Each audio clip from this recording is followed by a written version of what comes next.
రంగారెడ్డి జిల్లా మహేశ్వరం నియోజకవర్గం Badangpet municipal corporation Almaz గూడ పరిధిలోని వరద ముప్పు ప్రాంతాల్లో ఎమ్మెల్యే సబితా ఇంద్రారెడ్డి పర్యటించారు.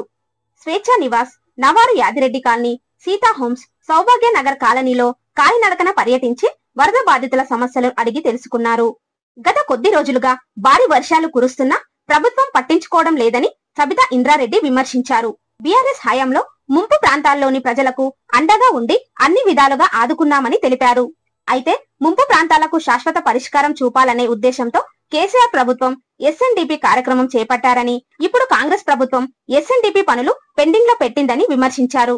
ఇప్పటికైనా ముంపు ప్రాంతాల ప్రజలకు ఉపశమనం కలిగించాలని ఆమె డిమాండ్ చేశారు. ఈ రోజు బడంపేట్ మున్సిపల్ కార్పొరేషన్ లో కొన్ని కాలనీస్ అని కూడా తిరగడం జరిగింది. డివిజన్ నెంబర్ 5 లో అట్లాగే శ్రీనివాస్ రెడ్డి, పెద్దబాబు శ్రీనివాస్ రెడ్డి వార్డులో కూడా తిరగడం జరిగింది. నిజంగానే గతంలో వర్షం వచ్చిందంటే చాలు కొన్ని 10 కాలనీలు మునిగిపోయేది. మీర్పేటలో కానీ బడంపేటలో కానీ. కేసీఆర్ గారికి థ్యాంక్స్ చెప్పాలి. ఎందుకంటే కేసీఆర్ గారు తీసుకున్న ఆలోచన ఏదైతే ఎస్ఎన్డిపి నాలాలు ఉందో దానివల్ల ఇప్పటికీ చాలా కాలనీస్ కూడా ప్రశాంతంగా నిద్రపోతా ఉన్నారు, ప్రశాంతంగా ఉంటున్నారు. లేకపోతే అరిచేతుల ప్రాణాలు పెట్టుకొని బ్రతికే వాళ్ళు ఈ కాలనీ చుట్టుపక్కల ఉన్న వాళ్ళందరూ. నిజంగా ఆ రోజు గౌరవ కేసీఆర్ గారు వారు స్పందించి మిథిలానగర్ సమస్య ఏంటని కేబినెట్ లో డిస్కస్ చేసినప్పుడు అందరం కూడా కాలనీలు ఎదుర్కొంటున్న సమస్యలు చెప్పినప్పుడు ఎస్ఎన్డిపి నాల అనేది ఒకటి తీసుకొని రావడం జరిగింది.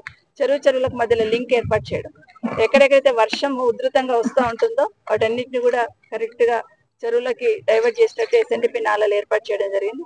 3 రోజులలో ఆ రోజు హైదరాబాద్, రంగారెడ్డి చుట్టుపక్కల ఉన్న అన్ని కార్పొరేషన్లలో కూడా దాదాపుగా 1250 కోట్ల రూపాయలు కేసీఆర్ గారు శాంక్షన్ ఇచ్చున్నారు.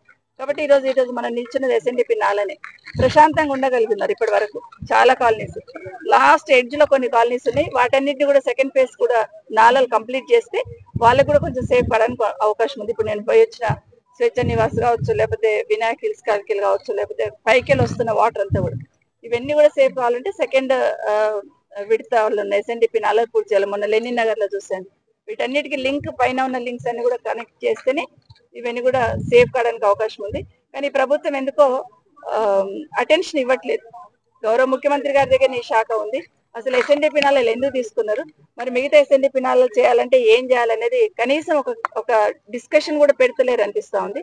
సెకండ్ విడత ఎస్ఎన్డిపి నాలలు కంప్లీట్ చేస్తేనే మొదటి విడత చేసిన ఎస్ఎన్డిపి నాలలకు ఫలితం ఉంటుంది. కాబట్టి వాటిని తొందరలోనే వాటిని కూడా మొదలు పెట్టాలని ఈ ప్రభుత్వాన్ని కోరుతా ఉన్నాను. ఎందుకంటే నాలలలో పడి కొట్టుకుపోతున్న కూడా ఈ ప్రభుత్వంలో స్పందన లేదు. ఎందుకంటే ఇద్దరు మామల్లుళ్ళు కొట్టుకుపోయినని మొన్న చూపిస్తా ఉన్నారు. వాళ్ళ డెడ్ బాడీలు దొరికినా లేదో భగవంతుడికే తెలుసు.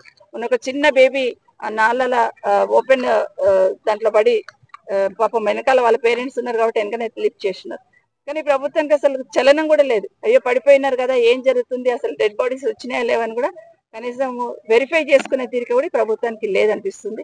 ఇప్పటికైనా గతంలో పల్లె ప్రగతి, పట్టణ ప్రగతి అని చెప్పేసి వర్షాల కన్నా ముందే యంత్రాంగాన్ని అలర్ట్ చేసేవారు ప్రభుత్వం, అటు గ్రామీణ ప్రాంతాల్లో కానీ పట్టణ ప్రాంతాల్లో కానీ. ఇప్పుడు ఈ ప్రభుత్వం వచ్చినాక 100 రోజుల ప్రణాళిక అన్నారు. వాళ్ళకి ఏం డైరెక్షన్ ఇచ్చారు, ఏం చేశారన్నది తెలీదు. నడిచింది 100 రోజుల ప్రణాళిక. వాళ్ళకి చెప్పాల్సింది డ్రైన్లు క్లీన్ చేసుకోండి, నాలాలు క్లీన్ చేసుకోండి, చెరువులలో పిచ్చి మొక్కలన్నీ తీసేసేయండి, వాటర్ ఫ్లో పోవడానికి ఫ్రీగా ఉంచండి. ఇవన్నీ చెప్పకుండా ఊరికే నామకే వస్తే 100 రోజుల ప్రణాళికను వదిలేస్తున్నారు. దానివల్లనే ఇదంతా ఫలితం.